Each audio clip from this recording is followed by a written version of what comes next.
Hello everybody and welcome to the British Pint. My name is Christoph and today we're tasting 3 beers that we got from the One Party Guy, recreating the beers from Fuller's.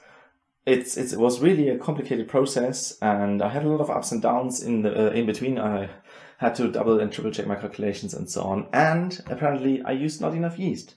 So I had various amounts of good and bad fermentation processes in here. All of them had good krausen. After the first 2 or 3 days, and then most of them fell down. I reduced the temperature from the 20 degrees that I wanted to use in full fermentation to 17, as Fuller's does, and then all of them fell asleep and didn't really do anything. The one that really worked well was the bottled London Pride. That was the small amount in this large brandy bottle.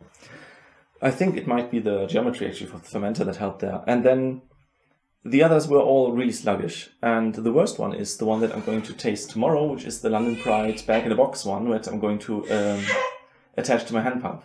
Just have to wait for my daughter to be a bit more quiet. Okay, I think my daughter is a bit more happy now.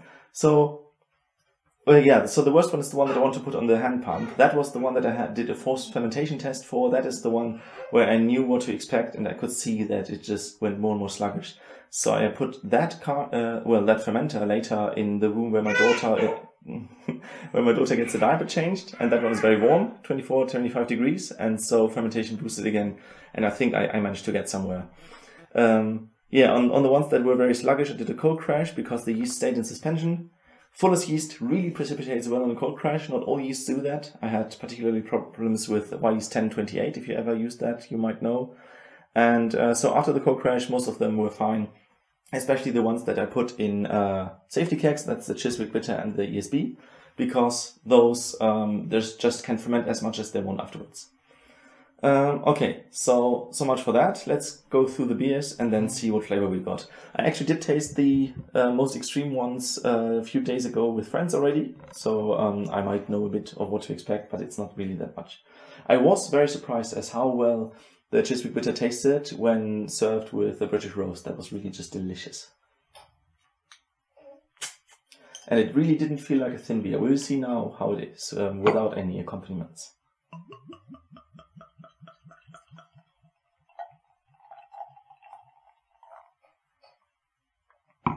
Okay, I tried to get a bit of foam. As you might remember from the recipe, this is a very bitter, high IBU, because the bitterness didn't scale as much as the gravity, and also this is a very thin beer, so it will feel even more bitter. That makes it ideal as a candidate for use in a hand pump with a sparkler, because a sparkler will create a lot of foam, and that foam will trap a lot of the bitterness, because the bitterness likes to bond to CO2. So that can help. That's one of the reasons why beers that use a sparkler are usually brewed more bitter. So you have this north-south division. North using sparkler, high bitterness beers. South using no sparkler, low bitterness beers. And in the end, they're supposed to taste the same after they went through the hand pump. Okay. Yeah, very impressive hop aromas. This feels like a session IPA because there's very little malt body to it. Less yeast aroma because the pitching rate was higher. So more pitching rate, less esters. And it was dry hopped as well, so you can still very faintly smell the Target dry hop. It's not that harsh resinous aroma that you sometimes would get from Target because it's one of the harsher hops. It was dry hopped at the same time as the yeast pitching happened, and that means the biotransformation is to the maximum, which also means that you lose a lot of the highly volatile compounds, but that's what they meant with here. So the hop aroma is really strong. You have this mixture of the dry hop from Target, very faint lemon, but also a bit of grassy, just clear, hoppy aromas. And then you have this intense fruitiness. I'm not sure 100%, but I think also the aroma hopping on the lower gravity wort, or guile, was stronger than on the higher gravity wort. Might have to look that up again.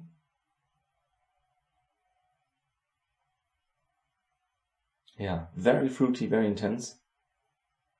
I even smell a small amount of caramel in there. And I'm already feeling that mouth-watering feeling because I remember how well this tasted. Also, the foam is quite lacy.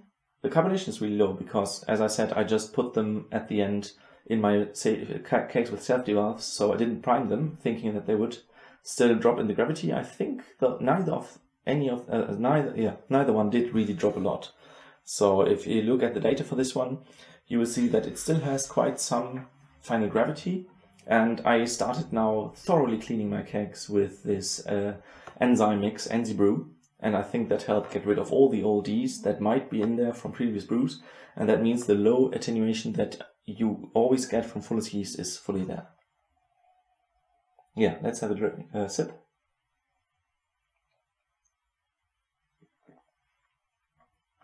Great. So the very low carbonation and the cask temperature that I used, so these were in the cellar at 11 degrees and they warmed up for 10 minutes while I was setting everything up. Really perfect for this beer. I'm pretty sure you should not drink this at 4 degrees or with high carbonation because it will taste and feel more empty. This one is really nice, very little malt body, very little malt flavor, but it does have a prominent hoppiness and also prominent bitterness. So it really is turned into a session IPA, which is popular style nowadays. So it really is not anything bad and tastes much better than I anticipated, I have to say. Yeah, easy drinking. I can't sip it down too quickly because it is quite bitter, but really tasty. Very nice. Yeah, this is great. So the bottled IPA, I didn't taste yet. I hope the carbonation is decent on this one. I can't remember if I primed it or not. I think, yeah, so I knew the forced fermentation from the other fermenter with the same mixture of first and second guile. So I calculated what I would expect as the final gravity and then primed accordingly. So let's see if that worked. Yeah, seems to be decent. Now this might be a bit too warm for the priming, but I think I primed with a very low CO2 doses. Let's see.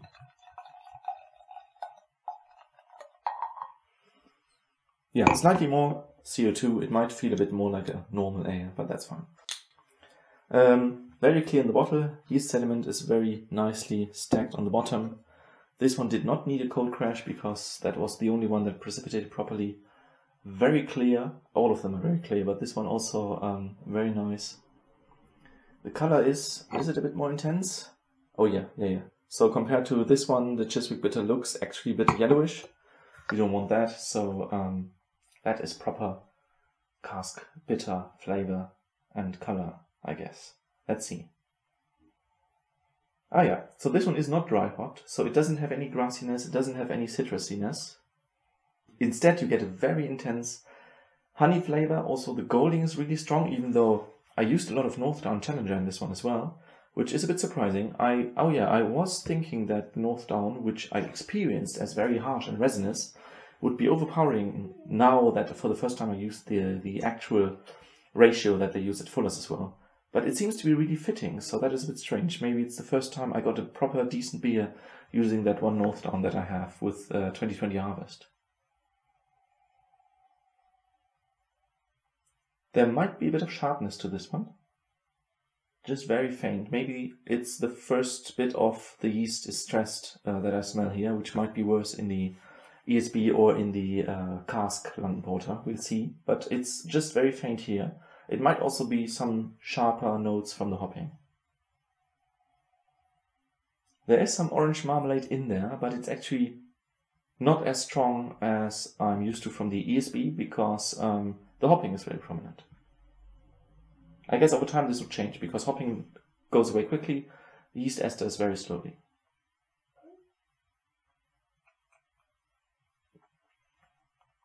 Wow, this is actually quite sweet, very full beer. I haven't measured this one yet, but I imagine it would have quite a high residual gravity. The Fuller's yeast, I used the original one from a bottle, I propagated that. And Fuller's yeast is supposed to leave a very high gravity, something which I never managed before, probably because my kegs are always contaminated. Very nice. This is a much stronger ale. It is also stronger than it was supposed to be. All three of them were with a higher original gravity, but I couldn't thin it down anymore because my pots were full. So I just had a higher yield than I expected, which is fine. So they are all a bit stronger. Which might mean that the Chiswick Bitter now tastes really well, but it might be a bit more watery when you get it just on spec. Who knows? So for this one, Very intense flavor. I wouldn't drink more than one of that. That's not as easy drinking as the Chiswick Bitter. Good sweetness, proper mouthfeel, nice, yeah, not really caramel flavor, but good malt flavor. Just you really get that biscuity feel from the pale malt, and the bitterness is much less prominent, but of course it's a bit higher than on the other one, and it's kind of counterbalanced by the much higher final gravity, because this one is actually the beer that you would get if you would just brew it normally without a party guide, because you mixed 50-50 first guide and second guide. Yeah, very nice, very happy with that. It never was my favorite beer from the bottle, and you still have that it is quite bitter for the gravity, and this will only change in the last one, where you get a really high gravity for the bitterness. So this one is more to the style that I like. But either of the other two are also really nice, and if you like session IPA or just slightly more bitter beers, both of them are really nice. I could, with the beer engine, with this one, really decide whether I want to use a sparkler or not, depending on what bitterness I want to have. And that's, of course, really nice to have this possibility. Now the Isby, I'm really curious about that one. That is the one that I tasted from cask once. I know both of these two from the bottles very well, but bottles, especially when you get them in Germany, are differing in quality quite a lot. So yeah, the one time a few months ago that I tasted it from cask, that is my benchmark. And I still remember quite well how all three components, hops, malt, and yeast esters, were just intense and very well balanced. Oh wow, my camera died there. Yeah, let's continue where we were. I put the beers outside on the balcony for a few minutes and let the battery charge. I could have sworn the battery did not tell me that it was about to be empty. Okay, just a bit. Still need to do the picture for the thumbnail, so I need a bit of beer in every bottle. Alright. So what do we see? Significantly darker color, I would expect. Well, not too much, just a bit. Definitely darker than the Chiswick Bitter, but not much darker than the London Pride. Slightly hazy, I would say there's a bit of chill haze.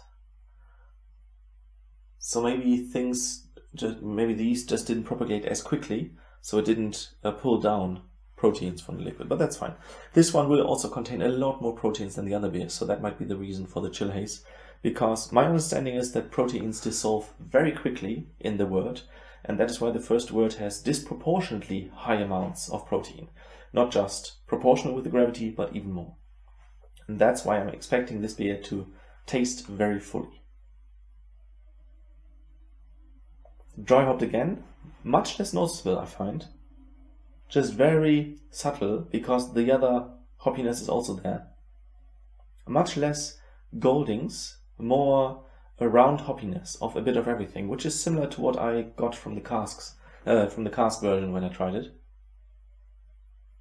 Sweetish smell, might be caramel and malt in there. I have to say nothing is really clear because it is well balanced. This gets very close to what I expected.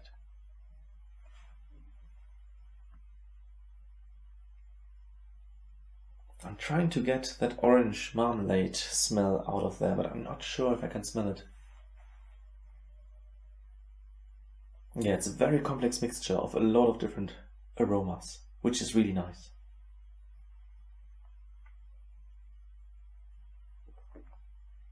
Oh wow. Oh wow, it's so full. It's already a bit more viscous than normal beer. Really noticeable. I'm not someone who notices viscosity a lot, but I know from experiments with oat malt and buckwheat malt that they get very viscous. This is very far away from that, but it is noticeably thicker and fuller, very sweet, intensely sweet. By the way, with this one, I'm not 100% sure if it attenuated fully, because I put it in the cellar very quickly, and the cellar only had 11 degrees, which I didn't check. I noticed a week later. So this one had very few days at room temperature, and it might be that it is not fermented fully and that carbonation might increase in the future. Yeah, I might let you know about this if I find out before editing, but at the same time, it might be that the gravity is just so high because it's this first wort heavy beer. We'll see. So when you swallow it, the feeling is really like honey, because the smell is so sweet and honey-like. It's the caramel malt, I think, and also the pale malt gives it a really nice honey smell and flavor. Let's try again.